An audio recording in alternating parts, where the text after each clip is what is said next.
വിജയരാഘവന്റെ വർഗീയ പ്രസംഗത്തിൽ പരിശോധിച്ച് നടപടി സ്വീകരിക്കാൻ മലപ്പുറം ജില്ലാ പോലീസ് മേധാവിക്ക് ഡിജിപിയുടെ നിർദ്ദേശം.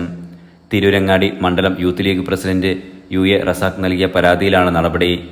കേരളത്തിൽ ഹിന്ദു മുസ്ലിം കലാപം സൃഷ്ടിക്കാനുള്ള വിജയരാഘവന്റെ ശ്രമത്തിനെതിരെ കലാപാഹ്വാനത്തിനും സാമൂഹിക സ്പർദ്ധ വളർത്തുന്നതിനും വ്യാജ പ്രചരണത്തിനും കേസെടുക്കണമെന്നാണ് DGPക്ക് നൽകിയ പരാതിയിൽ ആവശ്യപ്പെട്ടിരിക്കുന്നത്. CPM നിരന്തരം മുസ്ലിം കമ്മ്യൂണിറ്റിയെ ഈ തരത്തിൽ ചിത്രീകരിക്കലുണ്ട്. അതിൻ്റെ മുൻപന്തിയിൽ നിൽക്കുന്ന ഒരാളാണ് ഈ പറയുന്ന വിജയരാഘവൻ ഇന്ന് നടത്തിയ പ്രസ്താവന നാളെ RSS ഏറ്റെടുക്കുന്ന അല്ലെങ്കിൽ RSS അല്ലെങ്കിൽ ഫാസിസ്റ്റ് ശക്തികൾ ഏറ്റെടുക്കുന്ന ഒരു സാഹചര്യമാണുള്ളത്. ഈ വിഷയത്തിൽ അദ്ദേഹത്തിനെതിരെ, അതായത് ഒരു കമ്മ്യൂണൽ ഡിവൈഡിന് ശ്രമിച്ച കലാപാഹ്വാനത്തിന് എന്നുള്ള രൂപത്തിൽ അദ്ദേഹത്തിനെതിരെ 154A പ്രകാരം കേസെടുക്കണം എന്നുള്ളതാണ് യൂത്ത് ലീഗ് DGPക്ക് നൽകിയ പരാതിയിൽ ആവശ്യപ്പെട്ടിട്ടുള്ളത്.